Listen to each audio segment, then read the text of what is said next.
Uma saudação a todos. Meu nome é Emerson Borges. Sou bacharel em História e por mais de 20 anos fui ministro religioso. Sou escritor desse livro, A Bíblia sob Escrutínio. E baseado no meu livro, toda semana aqui nesse canal, nós analisamos um assunto bíblico de maneira profunda. O tema que vamos analisar hoje é os Evangelhos. Mas antes de entrarmos no assunto, não se esqueça de dar um like aí no nosso vídeo. Estoure esse joinha de likes aí.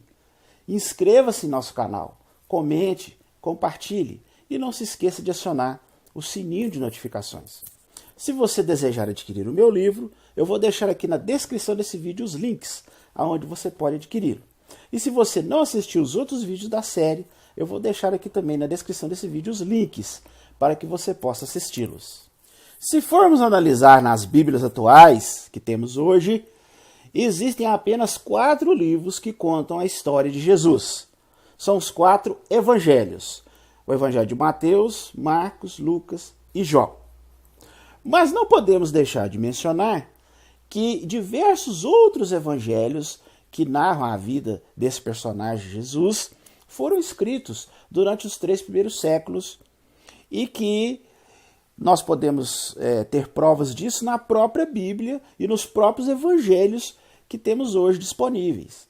Por exemplo, se você abrir a sua Bíblia no Evangelho de Lucas, capítulo 1, versículo 1, lá diz assim, considerando que muitos empreenderam compilar uma declaração dos fatos que entre nós recebem pleno crédito.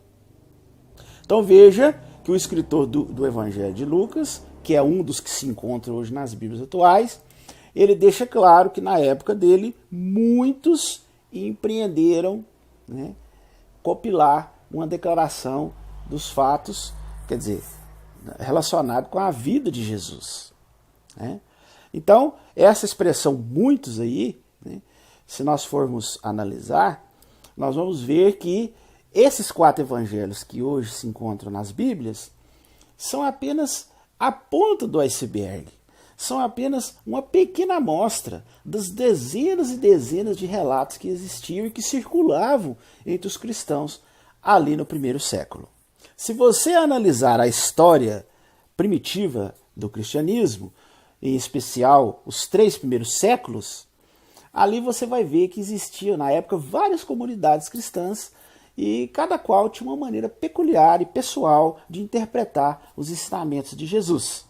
E havia ali uma rixa, uma luta entre essas comunidades para ver qual ponto de vista ia prevalecer. Havia, por exemplo, os ebionitas, os docetas e os gnósticos, entre outros. E graças à arqueologia, hoje nós temos acesso a alguns desses evangelhos que foram perdidos com o tempo, devido a uma questão política, porque no ano de 325 da nossa era, o imperador Constantino fez um concílio na cidade de Nicéia, onde ele reuniu ali os principais bispos das comunidades cristãs e tentou unificar a crença, o credo do cristianismo. E ali também eles começaram a escolher os evangelhos que mais se harmonizavam com a teologia predominante na época e a teologia que mais se harmonizava com os interesses do Império Romano. Então aí eles foram separando esses evangelhos que hoje se encontram em nossas Bíblias, que é o evangelho de Mateus, Marcos, Lucas e João. E os demais evangelhos começaram a ser descartados. Visto que eles não tinham mais o patrocínio do todo-poderoso Império Romano, com seus escribas para fazerem cópias desses evangelhos, eles foram se perdendo com o tempo. Mas a arqueologia tem ultimamente descoberto várias cópias desses evangelhos aí enterrados no tempo. Inclusive, no século passado, foi encontrado vários evangelhos na região ali do Oriente Médio, do Egito, evangelhos assim raríssimos, evangelhos que deixaram a comunidade arqueológica em polvorosa. Por exemplo, foram encontrados evangelhos, por exemplo, de Maria Madalena, que é um evangelho que quase ninguém sabia da existência, que nenhuma Bíblia atual tem esse evangelho, e ele foi encontrado pelos arqueólogos.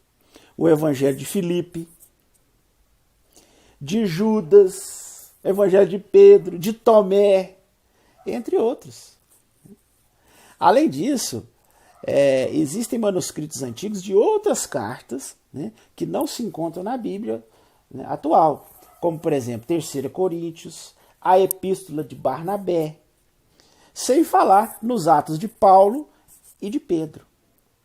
Então, esses achados arqueológicos têm descoberto esses inúmeros escritos da época, né, e tem feito com que as pessoas conheçam, né, essa outra visão, né, essas outras comunidades e essas outras maneiras de interpretar os ensinos de Jesus, que na época, por uma questão política, foi deixada de lado, foi deixada no esquecimento. Um grande achado arqueológico de manuscritos da época ocorreu no Egito Superior, em 1945, perto da cidade de Nag Hammadi. Ali um camponês que estava escavando em busca de solo fértil, ele bateu a picareta num jarro de argila, né? E dentro desse jarro havia 13 volumes encadernados em couro, né, que remontam do 2º século da nossa era. Né? Mas só mesmo em 55, né, já 10 anos depois, é que essa descoberta fabulosa ela ganhou as manchetes e criou uma comoção entre os leitores da Bíblia, né? Porque muitos ali afirmavam que nesses volumes descobertos haviam os dizeres secretos de Jesus. Né? Na realidade, são 48 diferentes documentos religiosos, né, que foram encontrados nessa colina egípcia. E entre esses volumes encontrados ali está o Evangelho segundo Tomé, que é um evangelho que no Concílio de Nicéia provavelmente ele não foi separado como oficial ali, né? E foi descartado e sem o apoio do Império Romano caiu no esquecimento. Mas graças à arqueologia nós encontramos esse manuscrito antiguíssimo, né? Que foi preservado ali nessa colina lá no Egito. Então esse é apenas um exemplo de diversos achados arqueológicos sobre manuscritos antigos da Bíblia. Naquela época, um livro, né, era um amontoado de papiros que eram enrolados, né, em forma de pergaminho. E, como você pode imaginar, era algo muito fácil de se perder ou de se extraviar, né, esses pergaminhos aí. E alguns evangelhos eles eram copiados e recopiados à mão, né, por membros da igreja na época. E esses livros eles tinham que ser copiados de uma maneira muito meticulosa, bem devagar, né, e nos mínimos detalhes.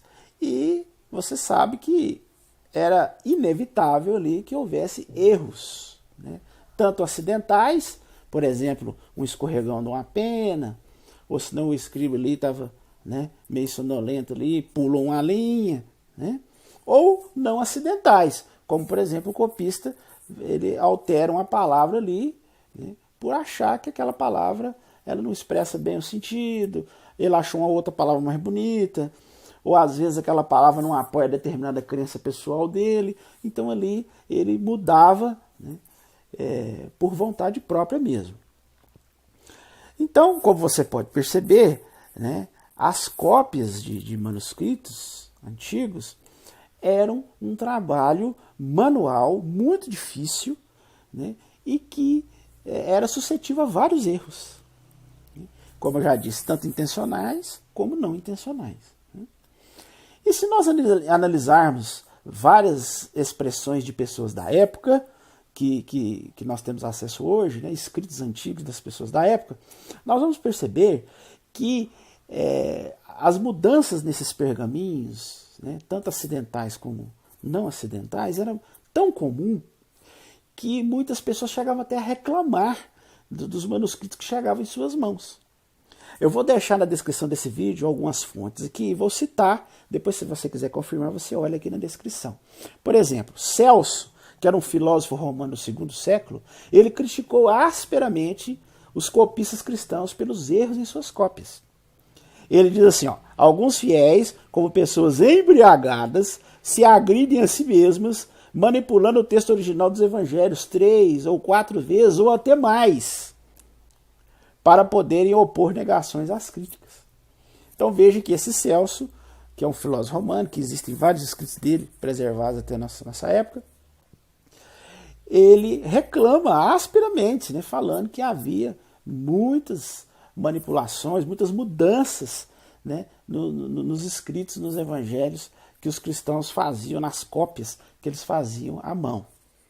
Irineu, que era um cristão do segundo século, que morava na Gália e era líder da congregação de Lyon, ele escreveu contra Marcião, alegando que esse Marcião tinha feito o seguinte, veja o que ele diz: mutilou as epístolas de Paulo, eliminando tudo o que o apóstolo disse acerca de Deus que criou o mundo, no sentido de que ele é o Pai e nosso Senhor Jesus.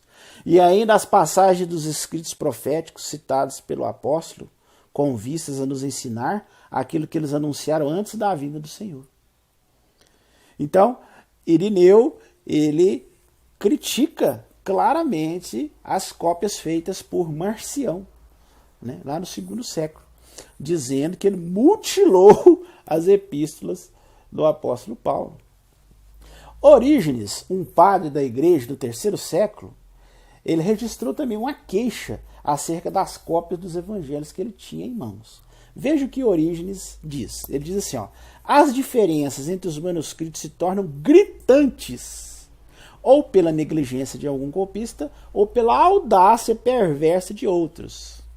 Eles se descuidam de verificar o que transcreveram e, no processo de verificação, acrescentam ou apagam textos como mais lhe agrade. Então, Orígenes, né, esse padre do terceiro século, ficou realmente enfurecido, né, com os manuscritos ali que ele tinha em mãos, né, apontando ali mudanças gritantes, diferenças enormes, né? Inclusive ele fala de negligência dos copistas, né, audácia de mudar o texto, né, acrescentar coisas, apagar coisas. Ele fala isso claramente. Dionísio, que era um bispo de Corinto, ele lamentou o fato de que falsos crentes estavam modificando os escritos de sua autoria. Ele diz assim, veja o que ele diz. Dionísio, bispo de Corinto, ele diz assim: quando meus companheiros cristãos me convidaram a escrever cartas, eu o fiz. Mas esses apóstolos do demônio as encheram de vícios, né, eliminando algumas coisas e acrescentando outras. Não é, pois, de admirar que alguns entre eles tenham ousado adulterar a palavra do próprio Senhor. Então, esse Dionísio ele reclama que muitos tinham mudado as suas próprias cartas que ele tinha escrito, esse Dionísio, esse bispo de Corinto, e no finalzinho ele cita que eles estavam adulterando até mesmo os livros que ele chama de a palavra do próprio Senhor, que provavelmente deve ser alguns evangelhos ali que circulavam. Então, eu estou citando esses exemplos aqui para mostrar para vocês que acusações desse tipo eram muito frequentes entre os primeiros escritores cristãos, né? E não havia como os autores impedirem que seus próprios escritos fossem alterados, né? Porque ali passava por várias mãos, né? E aquilo corria ali, as comunidades, aí a pessoa pegava ali, se ele tivesse condições, né, de fazer uma cópia, tivesse conhecimento do grego, né, e conseguisse escrever, ele começava a fazer cópias ali e muitas vezes alterava, né, apagava certas coisas, mudava, modificava, né, fazia alterações enormes e até mesmo alterações gritantes, né, como reclamou aí. Você vê as reclamações aí de vários bispos da época, né? E na própria Bíblia que temos hoje, no final do Apocalipse, em Apocalipse 22, 18 e 19, lá existe uma maldição que é falada ali no final. Se você tiver sua Bíblia aí, você pode ver Apocalipse 22, 18 e 19. Lá diz assim, se alguém fizer um acréscimo a essas coisas, Deus lhe acrescentará as pragas que estão escritas nesse rolo. E se alguém tirar alguma coisa das palavras do rolo dessa profecia, Deus tirará seu quinhão da árvore da vida. Tá vendo? Então, essas acusações, que inclusive tem nas Bíblias atuais, né, no finalzinho do livro de Apocalipse, como eu li aqui, eram muito comuns. Eles faziam manuscritos na época e colocavam ali no final, né, ameaçando as pessoas. Falaram assim, não muda nada, senão a maldição de Deus vai cair sobre vocês.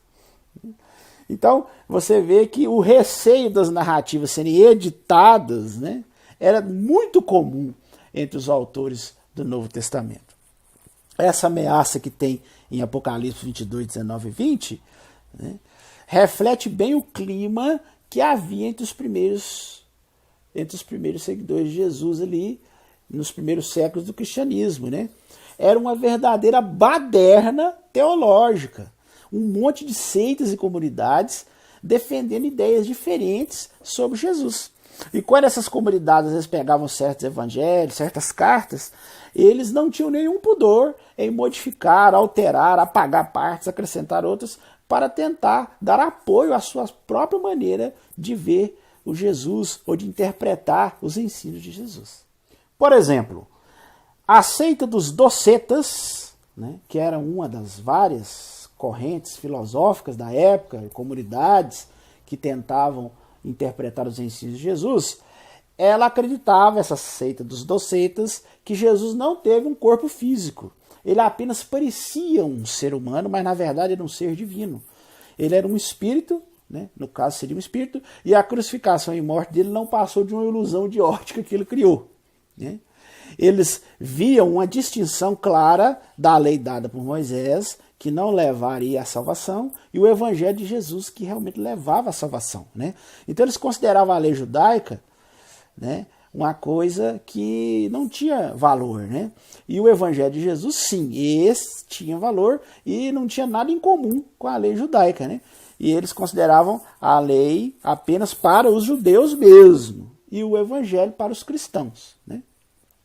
Eles viam ali uma grande diferença entre o Deus do Antigo Testamento, que era um Deus julgador, né, encolerizado, vingativo, né, para Jesus, que era amoroso, misericordioso, né, trazia salvação. Então, para eles, eram deuses totalmente diferentes. Né? Para esses docetas, né, Jesus não tinha nada a ver com Deus das escrituras hebraicas do Velho Testamento, o Deus dos judeus, o Javé, ou Jeová, né, dos judeus, visto as grandes diferenças que eles observavam ali entre eles. Então, essa era uma das visões, né, de uma das comunidades da época. Já a comunidade dos ebionitas, ou adocionistas, né, que era uma outra comunidade, com uma outra versão totalmente diferente, uma outra interpretação dos ensinos de Jesus, essa comunidade era composta por judeus convertidos ao cristianismo. Esse já era o contrário, eles insistiam em preservar a lei, né, estipulada por Deus a Moisés. Para eles, Jesus era o Messias que foi enviado pelo Deus judeu para salvar o mundo. Né? Então eles entendiam que a fé em Jesus não significava uma ruptura com o judaísmo. Né? Os outros que eu citei já queriam uma ruptura total. Esses não. Esses, para eles, a interpretação correta era que a revelação dada por Deus a Moisés no Monte Sinai era certa, né? E que Jesus, ele não nasceu filho de Deus, não era divino, era um ser humano de carne e osso, como nós, e que foi adotado quando adulto pelo Senhor, por esse Deus dos judeus, né? Provavelmente por ocasião do batismo. Né?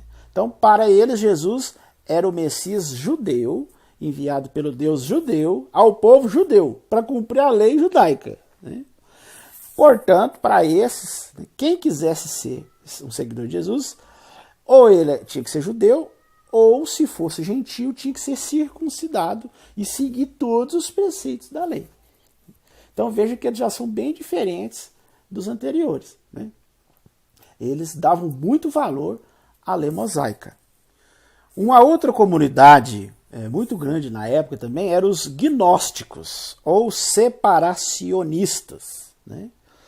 Então, esses sustentavam que o conhecimento e não a fé era o que salvava. Né? Então, eles já tinham uma versão totalmente diferente desses outros grupos anteriores que eu citei. Né? Para eles, a pessoa precisava saber como esse mundo surgiu, quem realmente ela era a pessoa, de onde ela veio, quem o colocou aqui e como podemos voltar. Para eles, Jesus era um ser divino que desceu do plano celestial, né, para transmitir um conhecimento secreto de salvação aos espíritos presos aqui na terra. Para eles, todos nós, né, somos espíritos que estão presos aqui na terra. Então eles acreditavam numa fusão dos dois conceitos anteriores, né? Jesus seria dois seres, um completamente humano, o homem Jesus, e outro completamente divino, o Cristo divino. Então Jesus seria um humano que tinha sido temporariamente habitado por um ser divino entre o momento do seu batismo até a sua morte. Por isso, segundo eles afirmavam, ele teria dito ali, antes dele morrer, Deus meu, por que me abandonaste? Então, segundo a teologia deles, Jesus falou isso porque naquele momento o Cristo divino estava abandonando ali o Jesus humano, né? Então, veja bem que já é totalmente diferente já do conceito das comunidades anteriores que eu citei, né? Tanto dos docetas como dos ebionitas, né? Os gnósticos, eles já tinham um conceito mais místico, né? Uma coisa mais esotérica. Mas eu estou citando essas comunidades cristãs na época, essas três que eu citei, são apenas algumas, existiam muitas outras, com outras interpretações totalmente diferentes. Mas o objetivo de eu citá-las aqui é justamente para mostrar a vocês que realmente havia uma baderna teológica ali, né, nos primeiros séculos do cristianismo, né? As comunidades, cada um tinha um conceito totalmente diferente. E eles interpretavam Jesus, né, e viviam a sua fé em Jesus de uma maneira totalmente diferente umas das outras, né? E, além disso, quando essas comunidades, né, recebiam algum manuscrito, né, um manuscrito de algum evangelho, de alguma carta que ficava circulando ali entre essas comunidades, eles pegavam esses manuscritos e, ao copiá-los, aquelas partes que eles entendiam que não apoiavam muito o conceito deles, o que eles faziam? Eles iam lá e modificavam, né, na cara dura. Por isso que havia várias reclamações, como eu citei antes no vídeo, de pessoas reclamando das modificações gritantes, né, das deturpações enormes que existiam nos manuscritos, porque essas comunidades mudavam mesmo. Por exemplo, se uma comunidade gnóstica recebia um manuscrito ou uma carta de uma comunidade dos docetas, por exemplo, aquelas partes que não apoiavam os seus conceitos, eles ali na hora já davam uma mudada ao fazer uma cópia, já para harmonizar com os seus conceitos e passar aquilo para frente, né? E também o contrário acontecia. Então, isso é apenas para vocês entenderem como que era o clima e a baderna teológica que existia entre os cristãos do primeiro século. A primeira tentativa de organizar esse caos das escrituras, lá nos primeiros séculos do cristianismo, ocorreu mais ou menos uns 100 anos após a morte de Jesus. O responsável por isso foi um rico comerciante naval chamado Marcião.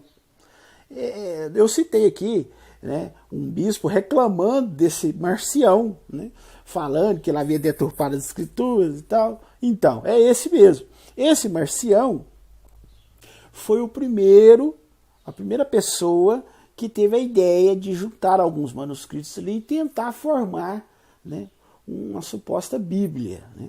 Então ali esse homem, Marcião, que nasceu na Turquia, ele foi para Roma, se converteu ao cristianismo, virou um teólogo influente e resolveu montar a sua própria seleção de textos sagrados, né?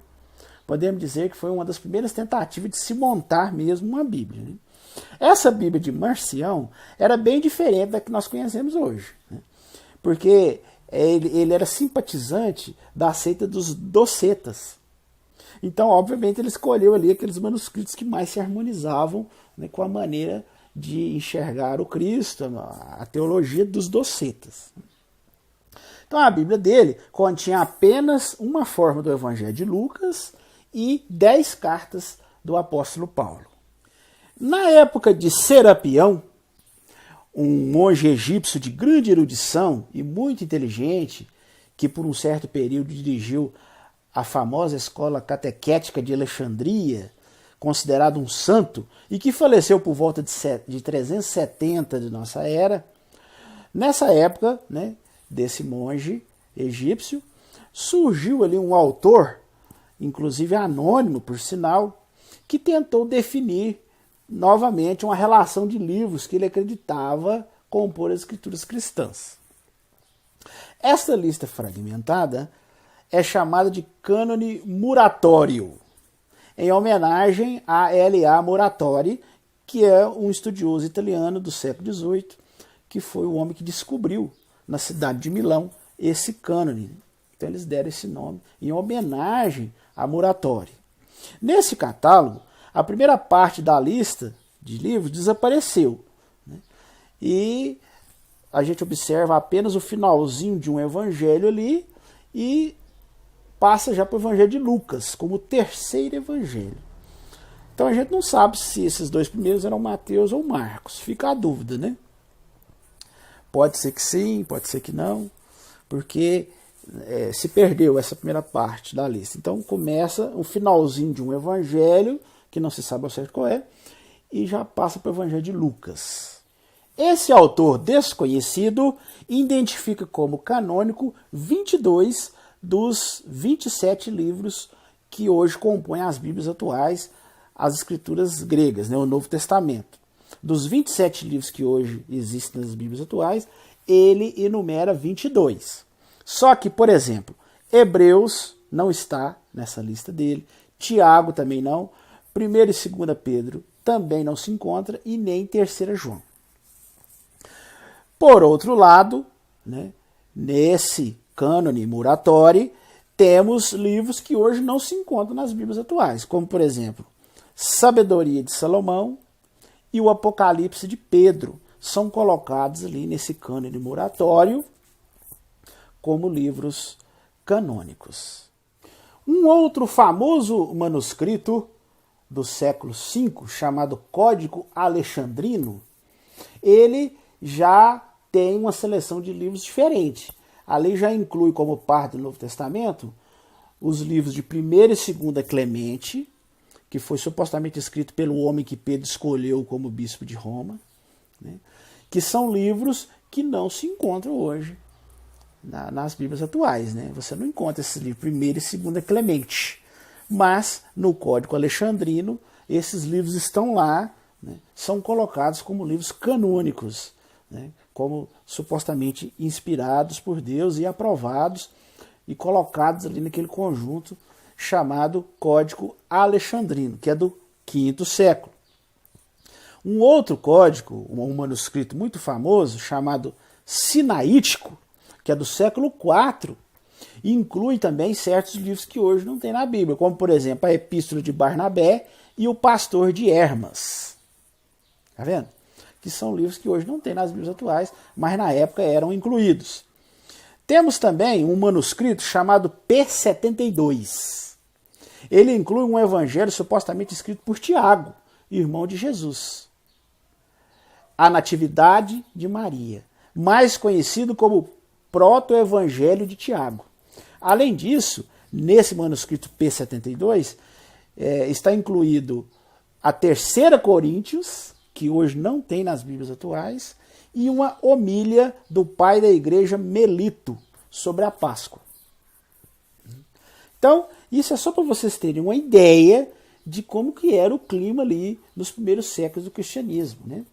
Você vê que, aos poucos, né, havia ali uma confusão teológica, várias comunidades, cada uma com uma ideia diferente, uma maneira diferente de encarar Jesus, de entender e de viver o cristianismo, e eles ali, né, defendendo seu ponto de vista, né, eles criavam seus próprios manuscritos ou deturpavam manuscritos de outras comunidades que chegavam em suas mãos, né, e com o tempo foram surgindo algumas pessoas, como eu citei aqui, por exemplo, Marcião foi o primeiro destes, que começou a tentar montar ali alguns manuscritos que ele considerava serem supostamente inspirados e verdadeiros, né, mas que também era muito criticado porque ele era de uma comunidade, ele se simpatizava com os docetas, e as outras comunidades, como os gnósticos, por exemplo, não simpatizavam, então havia ali uma rixa muito grande entre eles, né? E se nós analisarmos esses manuscritos antigos, como nós vimos aqui, né? Como eu citei o Código Muratori, o Código Alexandrino, né?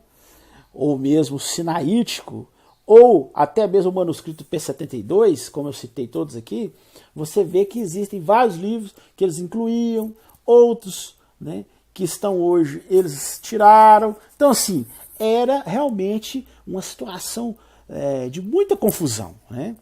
Então a gente vê que a montagem da Bíblia não foi uma coisa como a maioria dos religiosos acha, que Deus foi orientando e pôs na mente dos homens, e ali aqueles homens de Deus, né, resolveram, né, através da orientação de Deus, escolher os livros corretos. E aí pegaram esses livros e montaram ali, né? Você vê que não tem nada disso, né? Você vê que foi um processo demorado, né, de 300, 400, 500 anos de brigas, de lutas teológicas, né? E, como eu já disse também nesse vídeo, né, a partir do momento que Constantino resolveu, né, olhar com olhos benevolentes para o cristianismo, né, e resolveu unificar o seu império através do cristianismo, ali as coisas já tiveram um outro viés, né? Aí já começou, ele fez ali o concílio de Nicéia em 325, e ali ele tentou unificar, né, essa baderna teológica que existia, tentando unificar as crenças, né? Mas não foi um trabalho fácil, né? Ali foi apenas, o concílio de Nicéia foi apenas uma primeira tentativa, né? Ali houveram várias tentativas, várias reuniões, vários concílios, né? E por uma questão política, de ideologia, né, a ideologia que mais se alinhava com o pensamento do imperador, eles foram, né, se inclinando para uma das maneiras que as pessoas encaravam ali o Cristo. Uma das teologias foi se sobrepor nas outras, né, e visto que o Império Romano abraçou essa teologia, então ela foi tomando conta, né, e as outras foram caindo no esquecimento, visto que na época, para se fazer um manuscrito, era necessário escribas experientes, era necessário verba, né? Era necessário, a pessoa precisava ter recursos para fazer um manuscrito. E os manuscritos que o Império Romano foi deixando de lado, não tinham recursos, não tinham escribas, né? Então as cópias foram ficando escassas e com o tempo caíram no esquecimento. Falando um pouco sobre o Constantino, ele foi um dos personagens muito importantes nessa questão aí da história do cristianismo. Constantino, ele começou a perceber que o cristianismo estava crescendo muito, porque o cristianismo no começo era um grupo pequeno, perseguido, né? E com o tempo foi se alastrando pelo império, né, através dos séculos, né? Então, na época de Constantino, já uns 300 anos depois de Jesus, os cristãos já eram um grupo considerável. Então, Constantino, ele viu ali, nessa crescente nova religião, uma maneira de fortalecer o seu império. Então, depois de 12 anos ali, numa disputa pelo poder, consolidando o seu poder, ele se declarou cristão. Começou a fazer pomposas doações à sua nova religião. Construiu, por exemplo, a Basílica de Santa Sofia, em Constantinopla, e a Basílica de São Pedro, em Roma, né? Ele fez pomposas doações para a construção e as melhorias dessas basílicas, que hoje são basílicas que têm uma importância muito grande na história do cristianismo, né? E, como eu já disse, ele se sentiu no direito de impor uma unidade ali aos seus súditos cristãos. Então esse imperador romano resolveu colocar ordem na casa de Deus, né? Que nessa época, como eu disse aqui nesse vídeo, estava dividida entre questões teológicas. Então, em 325, ele organizou um concílio chamado Concílio de Nicéia, onde ele tentou ali impor um credo comum, né? Essa foi apenas uma primeira tentativa, não foi um trabalho fácil, né? Envolveu uma série de concílios, reuniões, de tentativas para tentar colocar ali um credo comum ao cristianismo, né? Apesar do cristianismo ter sido declarado a religião oficial do Império Romano somente no fim, né, do século IV, pelo imperador Teodósio, apesar disso, Constantino foi o primeiro imperador que professou o cristianismo, né? Então, devido a isso, a religião do cristianismo ela prosperou muito na sua época, né? Veja bem, o imperador romano resolve professar ser cristão, então isso aí realmente deu uma guinada muito grande, visto que os cristãos já eram um grupo considerável. A partir do momento que o imperador começou a professar essa fé, né, essa fé virou a fé do momento, né? Todo mundo aí fala, eu vou ser cristão também, eu vou começar a abraçar a crença do imperador, né? Aí ficou na moda ser cristão, né? O que antes não era tão na moda, já passou a ser a fé da moda, né? A fé do imperador. Então a grande verdade que, infelizmente, a maioria dos religiosos não consegue perceber é que o processo de escolha dos chamados livros canônicos ou inspirados por Deus não passou de uma questão de ideias que foram se sobrepujando a outras devido às circunstâncias de cada momento histórico. A influência de homens interessados em manter o poder e manipular as massas levou, por exemplo, imperadores como Constantino, né, a professar o cristianismo, o que deu muita força a essa religião. E também levou Teodósio, por fim, a oficializar, né, essa religião, o cristianismo, como a religião oficial do Império Romano. Depois que essa religião se tornou a religião oficial do Império, os livros que estavam mais alinhados com a teologia favorável aos detentores do poder passaram a ser copiados frequentemente, pois tinha o apoio do Império Romano, né? E os outros livros, os demais livros, como eu citei aqui, dos docetas, dos ebionitas, dos gnósticos e de outras seitas, com o tempo começaram a ser deixados de lado, foram excluídos, e seus autores começaram a ser declarados hereges. Os escribas da igreja não estavam mais interessados, né, em recopiar esses livros, tanto dos docetas, dos ebionitas, como dos gnósticos. Eles não tinham interesse nisso, né? E sem o apoio do todo-poderoso Império Romano, eles, infelizmente, foram fadados ao esquecimento. Então, realmente é uma pena, né, que o tempo e as circunstâncias tenham desaparecido com muitos textos e relatos sobre a vida de Jesus. Mas, por outro lado, é emocionante ver hoje a arqueologia desenterrar, né, alguns desses evangelhos ditos como perdidos, né?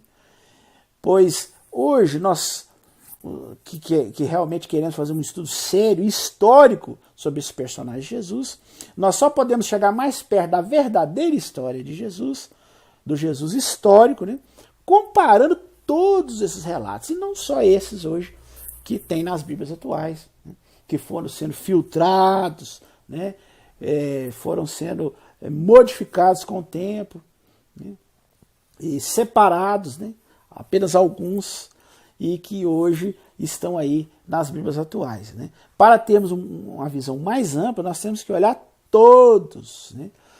Ou quem dera se nós tivéssemos hoje todos esses escritos, né, esses evangelhos que tinha na época, dessas diversas comunidades, para que pudéssemos estudá-los, analisá-los, né? Aí sim, nós teríamos um quadro mais amplo desse personagem, né, tão intrigante, que hoje estimula a fé de bilhões de pessoas pelo mundo, mas que, infelizmente, pouco se sabe da sua verdadeira história. Bem, esse era o assunto que iríamos analisar hoje. Se você gostou do assunto e quiser saber mais, você pode adquirir o meu livro. Tudo que eu estou falando aqui hoje, nesse vídeo, e os demais vídeos que nós já fizemos aqui, são mais de 20, todos foram baseados no meu livro. Então, se você gostou, quiser saber mais, né, eu vou deixar aqui na descrição desse vídeo os links aonde você pode adquirir o meu livro, para aprofundar mais nesses assuntos. E se você quiser ver os outros vídeos também, né, eu vou deixar aqui na descrição os links para que você possa ver os mais de 20 vídeos que nós já fizemos sobre vários assuntos bíblicos. E não se esqueça, né? Relembrando mais uma vez de dar o joinha aí no nosso vídeo, né? Se você chegou até aqui é porque você gostou, né? Então, deixa o joinha aí, não esqueça, porque isso é muito importante para que o nosso vídeo tenha uma divulgação mais ampla, para que mais pessoas possam ter acesso ao nosso vídeo, né? Se inscreva no nosso canal, compartilhe com o maior número de pessoas possível, seus amigos, né? Comente aí sobre o vídeo, o que você achou. E não se esqueça de acionar o sininho de notificações, porque toda semana nós estamos fazendo um vídeo novo, né? Então você acionando o sininho de notificações, assim que a gente subir o vídeo, você será notificado, ok? No mais, uma boa semana a todos, um abraço a todos e até o nosso próximo vídeo.